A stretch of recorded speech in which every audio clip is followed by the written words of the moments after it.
Hi, this is Morley and this is the M-Wire for another La Palma update for November 14th, 2021.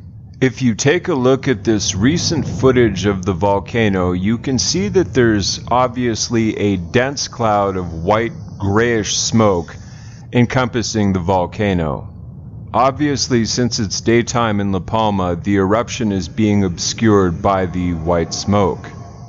In today's update, we're going to see more downgrading by the earthquake reporting agencies, as well as La Palma has claimed its first victim as a direct result of the eruption and subsequent ash.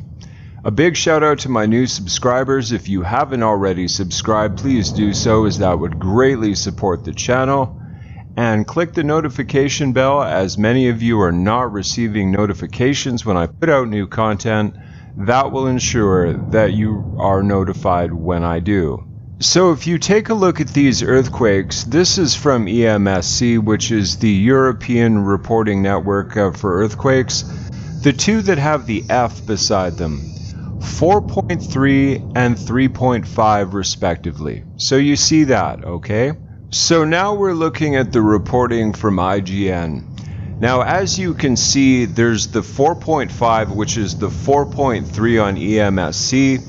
And get this, folks, the 3.5 that EMSC is reporting is a 4.7 on IGN. Folks, that is a disparaging difference. Like, I can tolerate, a 0.1 or 0.2 or even a 0.3 difference.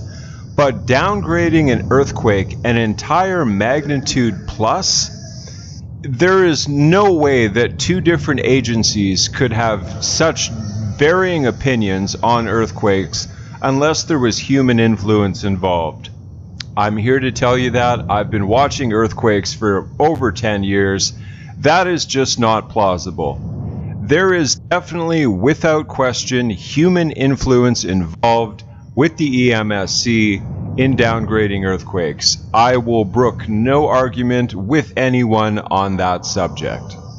EMSC is clearly trying to downgrade the severity of the earthquakes at times, and they obviously have a vested interest in doing so because they don't want to lend to any panic on the island about the eruption, because as I've said previously many times, that they want to protect the tourism dollar at all costs.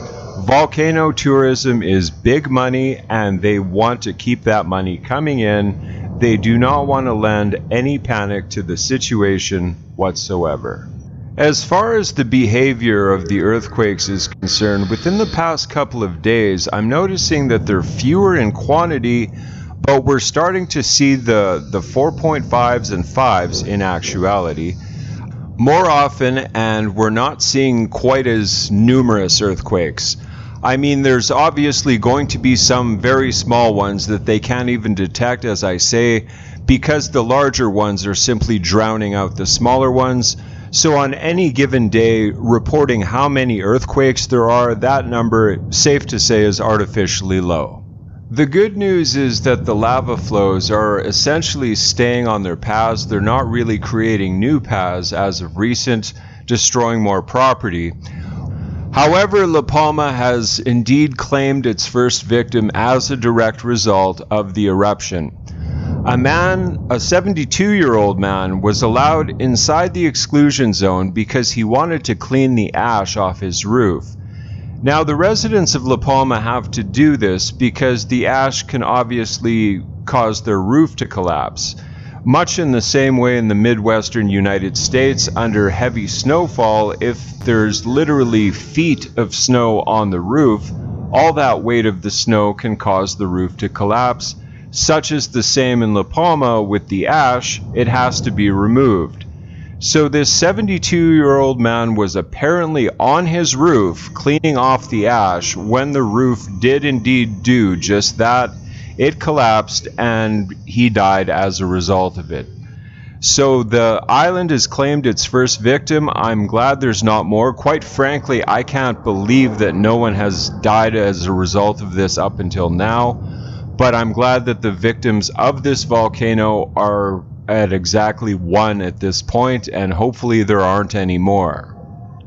Perhaps the Spanish government will maybe not let people into the exclusion zone anymore to clean off their roofs because they obviously saw this fatality. We'll see if that continues or not, or they might let people go in at their own risk. I don't know what's going to happen with that. But unfortunately, La Palma has claimed its first victim. This is Volcano Discovery's report as of yesterday, Saturday, November 13th. Activity continues with no significant changes, with similar intensity as during the past days, while on a very gradually decreasing trajectory. The eruption is now mainly effusive, producing lava flows. At the vents, explosive activity has only been intermittent, comparably weak recently. Although still able to produce plumes rising up to 2 to 3 kilometers during phases of more intense activity, such as this morning. So the other day they were essentially saying that they don't know when the eruption is going to end, and now they're saying that it's decreasing in trajectory. No, folks, I vehemently disagree with that. At this point, there is only periods of greater activity, periods of lesser activity, and currently I would say that there's just a period of lesser activity. It will flare up in the coming days, is my prediction. Most of the time, however, only dense steam plumes rise from the craters, while fluid, degassed magma continues to arrive and flow through a tube system to arrive at the new active sea entry, where a second delta is now growing. The deltas are actually getting quite larger, folks. The island of La Palma is growing by the day, and these things are spreading out to the sea. Now, one thing that concerns me a little bit is that when the lava gets to the sea, it's actually on a shelf, meaning that the land under the water basically drops off to a very deep point at some point. I'm not sure at this time how far that is out, but if the weight of this lava, that could cause basically the shelf to break.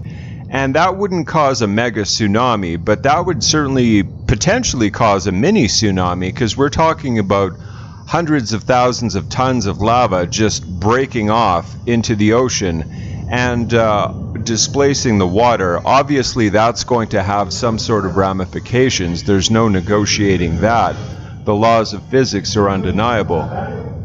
But with that, folks, we watch and we wait. That's all we could really do. I don't like lending conjecture on what could or might happen.